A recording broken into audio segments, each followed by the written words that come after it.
Now I know what you're thinking. Why would I play a gay orc dating simulator? I thought the same thing when I saw Tusks, an indie game by Mitch Alexander in which you join and romance a group of sexy orcs. But there's more to it than that, because as it turns out, role-playing as a monster can teach you to be a better human.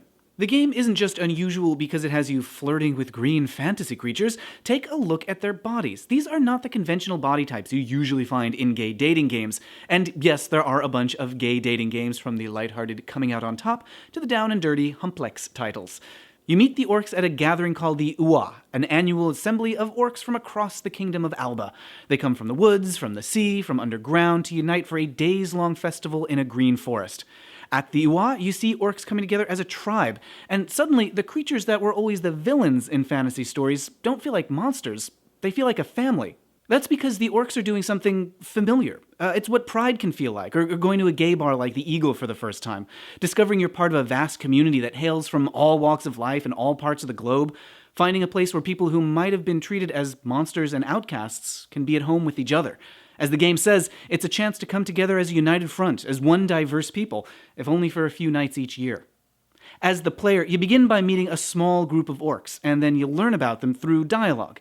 Before long, you join their group on a long journey back to the orc homeland. You meet a shy human named Ed, a nervous college student who never knows what to say and just hopes everyone will like him, which was 100% how I first felt when I found other gays. Do I belong here? Will people accept me? What if I say the wrong thing? The other characters seem strangely familiar too. There's Roar, the group leader who looks after everyone. He reminded me of a slightly older friend who took me to my first gayborhood bar in West Hollywood and then made sure that I got home safely. There's Bookish Broken, who's like my nerd friend with whom I can get lost in obscure debates about gay sci-fi. Malcolm reminds me of my radical fairy friend who dressed in an almost identical costume for a performance art piece. And Elder Kennedig is like the high school teacher who once taught me how to graciously decline a drink at a gay bar. And because you're all members of the same tribe in the game, you share a bond that starts out as friendship, but there's also the promise that together you might find something more. As the game plays out, you're forming a chosen family, which is a crucial step in the lives of queer people. Because of who we like and what we are, we're different from most other folks. Some people treat us like monsters, and a lot of us believe it, so the orcs are strangely relatable. As queers, we form families. Small ones like regulars we meet at a bar, or the small tribe of orcs in the game, or big ones like gay ghettos, or massive ones like Pride or the Ua.